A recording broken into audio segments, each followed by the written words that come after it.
What do, Skibidi Boo? It's your boy Shawnee B Gaming, and today we are going to be taking a look at the 7.5 bonus balance update. Before we get into it, this is a relatively short patch. The next one is going to be quite large. If you are looking for more Smite content, be sure to check out the channel, but let's go ahead and just jump right into it. So there are 4 skins and 4 nerfs coming in this bonus balance. The first nerf is going to be to Aphrodite. Aphrodite is turning heads at every level of play. Since her recent buffs, she has quickly risen to the top of the charts in pick, ban, and win rates. She seems to be just as strong in casual arena as she is in high-ranked conquest. Aphrodite's balance point brings about a surprisingly controversial discussion about healers in Smite. We still see comments every day about healing reduction items are too strong and prevent gods like this from really entering the meta. We have been closely monitoring the situation and have found this to be objectively false. Healers like Aphrodite are extremely powerful even in the face of some of the toughest anti-healing items. Aphrodite is seeing a decrease to her healing numbers specifically, as well as some damage tuning. Now that she can clear waves more effectively, she has become a much better mid laner, which we want to preserve. However, her clear domination of the stats and feedback has led us to these nerfs. Lovebirds. So Aphrodite's 3 is getting a decreased magical power scaling per tick on heal from 12.5% to 10%. So the total decrease is from 75% bonus scaling to 60% bonus scaling. And that is on her heal, so she's using 15% scaling on her heal, which I think is a pretty reasonable nerf. Back off, they're decreasing the magical power scaling from 80% to 70%. 80% is a pretty high number. Most gods do not have an 80% power scaling on their abilities, so I think it kind of makes sense to decrease this. Dropping it down from 80% to 70% is going to affect her damage numbers, but I think she'll still be viable. So that is it for Persephone, or Aphrodite. Up next is Persephone. Persephone continues to be a top ban in ranked conquest. Her win rate stats tend to skew towards the lower end, generally because of her unique game mechanics that can be inconsistent or difficult to master. In cases like these, we try to aim for nerfs towards specific frustration points or high-level strategies. We hope to decrease the feeling of needing her on a team without taking her already low performance stats to unplayable levels.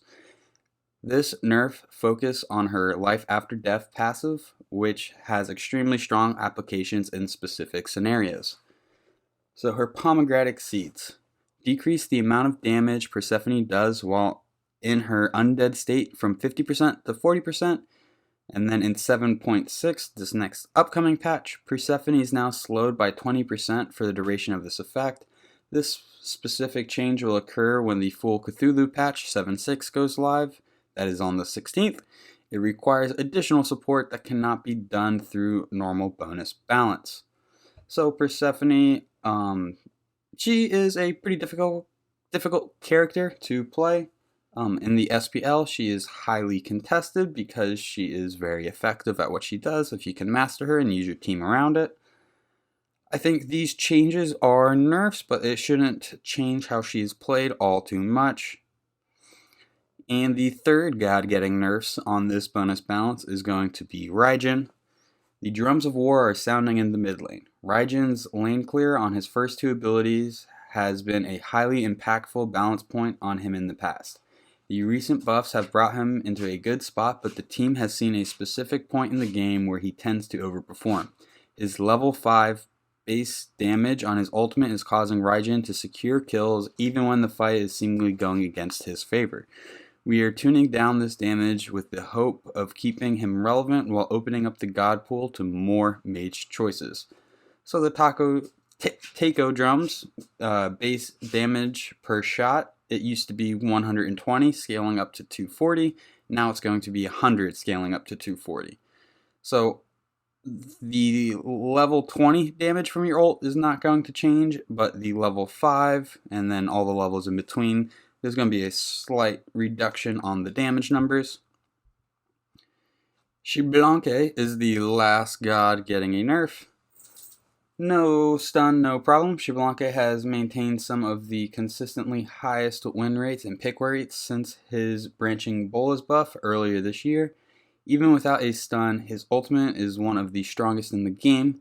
That ability feels well tuned, so instead we are looking to make a similar adjustment to branching bolas. We are partially reverting the damage increase to a safer place in between, as well as increasing the mana cost. Bola mana management used to be a huge part of the kit, but now it is nearly ignored. This middle area should take a toll on XBAL players without being overly oppressive.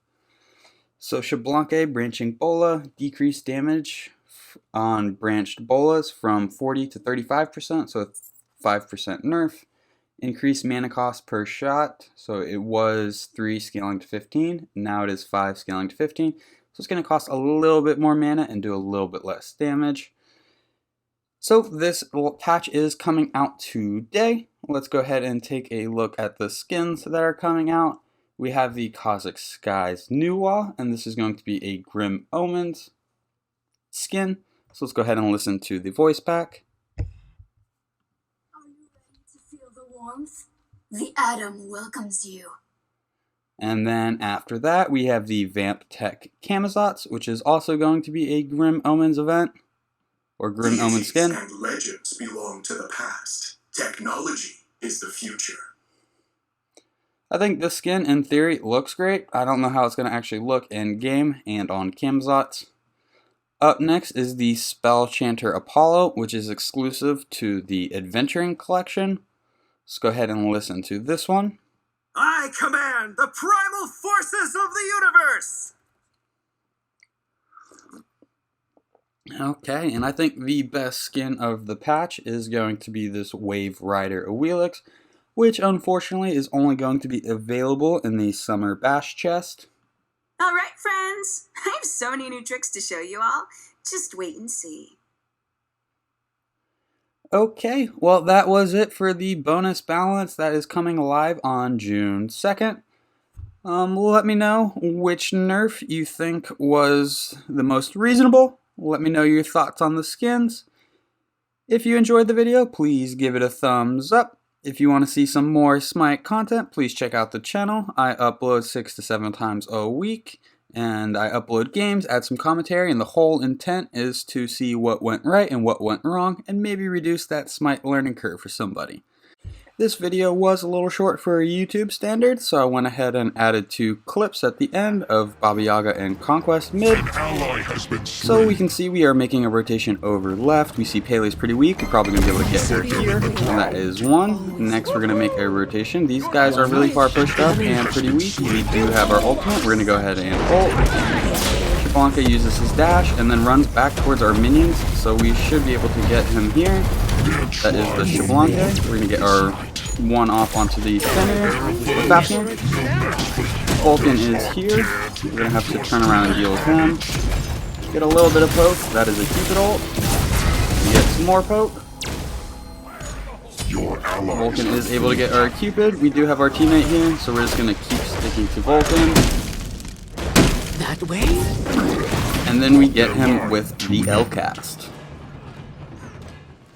Next, we got a rotation over to the solo lane, where it looks like our Chang'e needs a little bit of help. This way. We get the kill onto Chalk. Looks like Pele is under their tower, pretty safe. Vulcan also made the rotation over. Push them back. Smite. Smite. Came directly to Alright, that is 2. I don't think anyone else is going to tussle. Fafnir is still here. He's going to leap onto me. He misses. We should be able to burn him. We're going to use our 3. We also have our ult, so now we ult him. The ult avoids the knockup from the Vulcan. We're going to stick to Fafnir because he's pretty far pushed up in this lane. And we are able to get him with the help of Chang'e. Vulcan should be able to just sit under tower, same with Chalk. Well, I hope you enjoyed these little clips. I do not think we are going to be able to get this Chalk or this Vulcan here. Anyway, thank you for stopping by. Hope you guys have a good one. I'll catch you next time. Bye-bye.